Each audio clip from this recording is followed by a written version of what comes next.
It's my feel-good breakfast show. Indeed, so we're talking about pop artist Alex Hamilton, who utilizes the principle of same colors when he arranges different objects in his space. And we're going to grab some information and inspiration from that to see how you can recolor and redecorate your living space. In his eclectic studio, Alex Hamilton combines street and pop art into works that demonstrate his mastery of color. This is reflected in both his stencil portraits and home decor. To create harmony with lots of bright colors, you have to fill in the in-between colors because you have your primary colors that forms the base of it all, and that's why I use all those in-between colors to create the rainbow effect that I've got in my stencil portraits behind me. I use Frida Kahlo in my art a lot, and it's inspired by the color, the bright colors of Mexico, and we have similar light intensity in South Africa, so we don't have to use dull colors. We can get away with using bright colors and make it vibrant. So my collection of vintage wall vases is another example of how to create harmony, hanging them from greens to the turquoises to the yellows makes a lot more sense than to just hang them all together in a mismatch of color. So I think it's important to consider color when you're displaying something. Color grouping is one of the cardinal rules of home decor.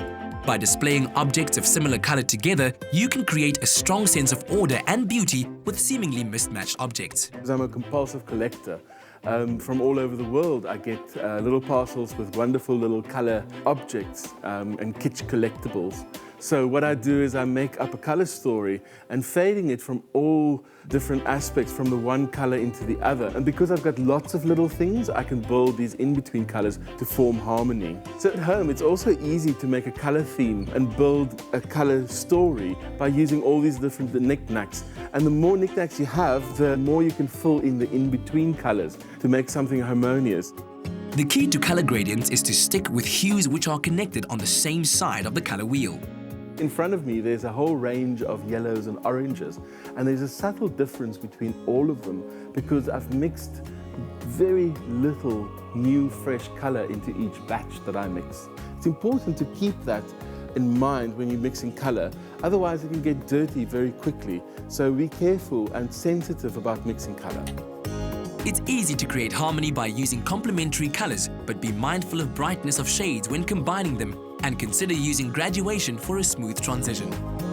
So as a pop artist, I use color that comes from popular art, which means consumerism, packaging, the whole Andy Warhol genre. But within that, even though I use bright color, I create a harmony by fading it from one color to the other. So I use these colors to seduce people into looking at my art, but I still make sure that there's a harmony and that I fade it from one color into the other. Even bright colors work like that. South African nature and culture is full of wonderfully bright colors. Whether it's with flowers, linens, or artwork, experiment with various hues and shades for sophisticated color harmony in your living spaces.